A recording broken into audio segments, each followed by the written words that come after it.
Bonjour et bienvenue sur cette seconde vidéo sur l'école du bonheur où aujourd'hui nous allons aborder la question du vivre ensemble. Ce vivre ensemble, on a la chance qu'à La Réunion, ça soit aussi la force de notre société. Notre société de métissage, de rencontre de l'autre, dans tout ce qu'il a de singulier et de différent de soi, est une véritable force. Et je vous propose aujourd'hui de voir comment cette particularité peut être une source de bonheur pour nos enfants. Comment parents, comment enseignants, comment ATSEM, comment animateurs du périscolaire, comment cantiniers, cantinières, je vais pouvoir, moi, agir pour permettre aux enfants de construire ces relations positives qui vont les amener à se développer et à grandir sereinement. Ça, c'est la question aujourd'hui sur laquelle on va commencer à réfléchir et dans laquelle on va travailler par la suite dans les ateliers ou sur la plateforme qui sera mise en place.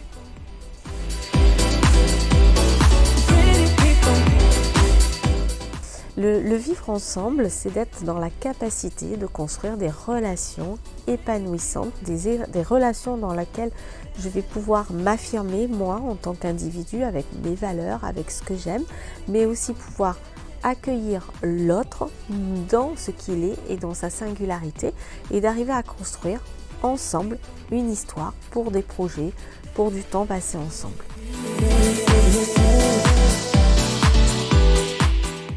Nous, les humains et surtout les enfants, parce qu'ils sont dépendants des adultes pour leur propre survie, notre capacité à établir ces relations épanouissantes est un facteur clé de bien-être. Ce lien qu'il y a entre le bonheur que l'on peut ressentir et la qualité des relations a été montré par de nombreuses études scientifiques et il y en a une qui est particulièrement intéressante, ce qu'on appelle l'étude de Grant. Alors d'abord, elle a été menée sur des hommes de Harvard, puis des hommes des quartiers défavorisés de Détroit, et puis ensuite on a intégré les femmes aussi.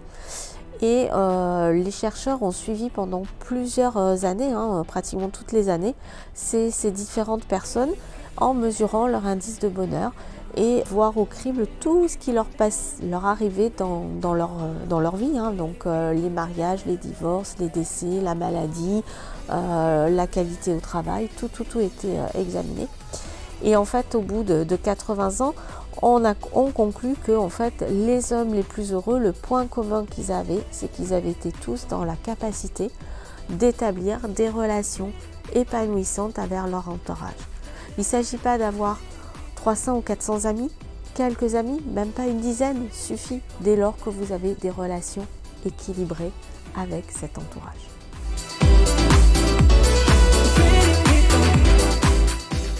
D'autres études menées spécifiquement sur les enfants viennent aussi confirmer ce constat, c'est-à-dire qu'effectivement les enfants qui arrivaient à établir des relations épanouissantes avec les autres enfants de leur entourage, mais également avec les enseignants, manifestaient plus de motivation et d'intérêt vis-à-vis des activités et de l'apprentissage. Autrement dit, si l'enfant avait une bonne relation avec son enseignant, il était beaucoup plus engagé dans ses apprentissages sans tenir compte du niveau de ses difficultés. Il arrivait même à les surmonter. Si l'enfant avait des relations épanouissantes avec ses animateurs du périscolaire, il était plus enclin à faire de nouvelles expériences, à tester de nouvelles activités.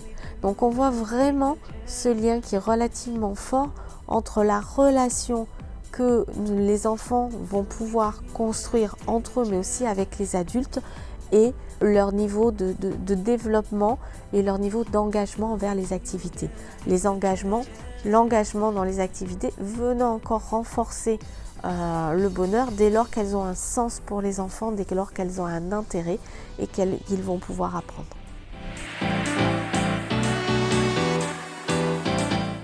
Si nous revenons un petit peu en arrière et que l'on réfléchit sur ce qu'est une relation épanouissante, on voit effectivement la place importante des émotions.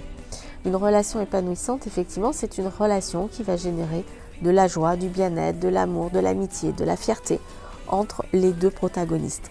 Il va y avoir cet échange. Et ces émotions, en fait, ce sont des ressentis qu'on a communs à toute l'humanité et qui nous permet justement de rentrer en lien. Et les émotions positives, justement, sont la source de lien.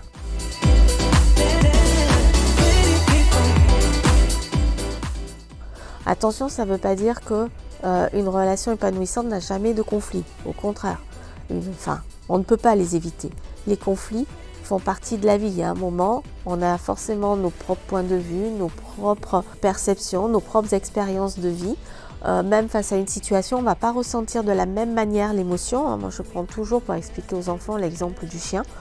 Quand on voit un chien, certains vont ressentir de la joie parce qu'ils en ont un, ils aiment cet animal. D'autres vont ressentir de la peur parce qu'ils ont peut-être été mordus. D'autres peut-être de la tristesse, ils viennent de perdre leur animal de compagnie. Donc voilà, un événement, on va tous le vivre différemment. Et donc du coup, effectivement, dans la relation, il peut y avoir des conflits tout simplement parce qu'on n'a pas la même perception d'une situation. Ces conflits, donc, ils peuvent venir renforcer la relation dès lors qu'on rentre justement dans un échange qui va nous permettre de trouver ensemble une solution gagnant-gagnant, une solution où les deux vont trouver satisfaction à leurs attentes, à leur façon de voir le monde.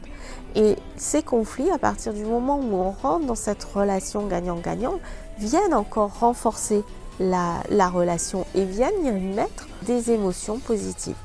À nouveau, de la joie, de la fierté, du partage et viennent effectivement développer cette relation qui va devenir encore plus épanouissante. Donc on voit effectivement que la relation épanouissante, elle suppose ce partage des émotions positives, mais pas seulement, mais aussi des échanges face aux difficultés qui donnent envie aux protagonistes de continuer et de renforcer les liens.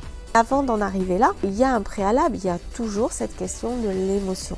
L'émotion, effectivement, il va falloir que dans un premier temps, je puisse savoir, moi, ce que je suis en train de ressentir. Donc ça veut dire qu'il va falloir que chaque enfant apprenne à reconnaître, à identifier les émotions. Les 6 émotions qui sont communes à tout le monde, à toutes les cultures. On a bien sûr la joie qui est très connue, la peur, la colère, la tristesse, on a aussi le dégoût et la surprise, qui sont elles un petit peu moins connues. Les autres émotions, elles existent, mais nos références culturelles vont faire qu'elles seront plus ou moins importantes.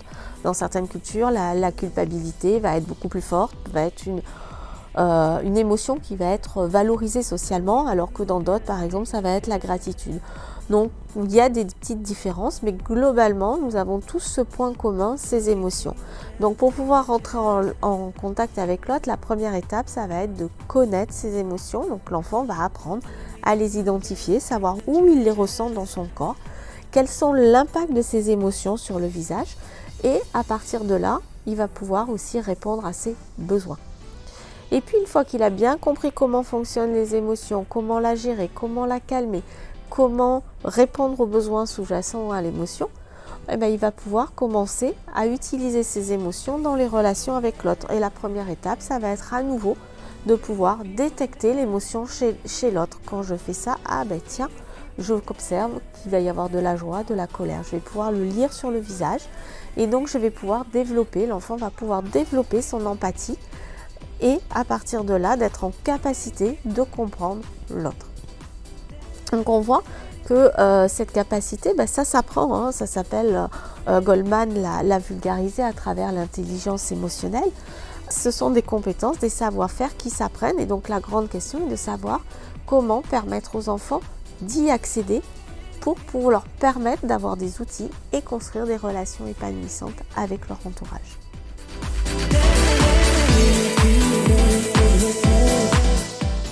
Dans la question des émotions positives, on constate très très rapidement qu'effectivement il y a 3 émotions qui sont relativement importantes, 3 émotions qui sont liées aussi à des comportements. Le premier qui est la gentillesse. Les personnes qui sont gentilles ont plus d'amis et ont plus de relations positives. Là, on va complètement à l'encontre des idées reçues. Effectivement, être gentil, ce n'est pas obéir, c'est permettre à quelqu'un de se sentir mieux, de se sentir bien en l'aidant, en l'accompagnant. Et ce processus, ça permet à tout le monde de s'épanouir. Donc c'est un véritable fondement de la relation. Le deuxième élément important dans une relation, c'est le pardon. Savoir pardonner, accorder son pardon, recevoir un pardon, tout ça, ça s'apprend. Et l'ensemble permet justement de construire des relations épanouissantes. Et ce que l'on observe en fait, c'est que les enfants, enfin les adultes sont d'autant plus enclins à pardonner qu'ils ont été pardonnés dans leur enfance. Donc c'est là encore, on voit qu'on a un cercle vertueux qui se met en place. Pardonner, apprendre à pardonner, ça permet de renforcer encore une fois les relations. Donc le troisième élément qui va aussi influencer les relations et permettre des relations épanouissantes, c'est la gratitude. La gratitude, c'est cette capacité à remercier les autres pour ce qu'ils ont fait pour nous. Et des petits jeux de gratitude avec les enfants amènent des fois à des observations surprenantes qui est très très agréable. Donc effectivement, on s'aperçoit que la gratitude, cette capacité à remercier les personnes qui nous entourent pour ce qu'elles font pour nous ou pour un autre, permet encore une fois de renforcer ce lien entre deux personnes. Si vous recevez un merci pour ce que vous avez fait, vous allez vous sentir bien et la personne qui vous aimez, qui ressent la gratitude, elle aussi va ressentir une émotion positive. Et vice-versa. Donc du coup, pensez à se remercier régulièrement, mutuellement dans une relation, permet vraiment de renforcer le lien entre deux individus. Donc on voit effectivement que pour construire ces relations épanouissantes, il faut bien se connaître soi, mais aussi être ouvert à l'accueil de l'autre avec sa singularité en vue de construire. Au-delà de la connaissance de soi et de la connaissance de l'autre, il y a aussi des outils qui sont nécessaires de maîtriser pour établir des relations bienveillantes. On voit effectivement de la communication non violente, il faut apprendre à gérer les conflits, à les comprendre, à trouver des solutions. Ça demande effectivement des compétences à mettre en œuvre. Et ce qui serait intéressant, c'est que justement dans cet espace, dans ce groupe que vous animez avec les enfants, en tant qu'enseignant, en tant qu'ATSEM, en tant qu'animateur du périscolaire, aujourd'hui, comment faites-vous? Comment accompagnez-vous les différences les différences entre les enfants et leur permettre de concilier ces singularités pour construire cet espace commun?